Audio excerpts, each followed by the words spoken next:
বলতে পারবে cognate object কাকে বলা হয় গ্রামারে? দেখো, ইনট্রানজিটিভ সেন্টেন্সে আমি বলেছিলাম যে ভার্ব কোনো অবজেক্ট নেয় না, it is complete in itself, তাই তো। কিন্তু ইনট্রানজিটিভ ভার্বের একটা এক্সেপশন আছে, যেখানে ভার্বটা একটা নিজস্ব অবজেক্ট নিচ্ছে।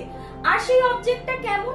সেই অবজেক্টটা ভার্বটাকেই ডিনোট করবে, মানে it is similar to the verb, মানে ভার্বটার মতনই ওই অবজেক্টটা কিন্তু সেম মানেরই হবে। আমি যদি বলি he lived a virtuous life, তাহলে এখানে কগনেট অবজেক্ট কি? লাইফ, যেটা বললাম ভার্ব আর অবজেক্ট একই মানে দাঁড় করাবে। লিভও হচ্ছে লাইফকে বোঝাচ্ছে, প্রাণকে বোঝাচ্ছে, আর লাইফ মানেও বাঁচা।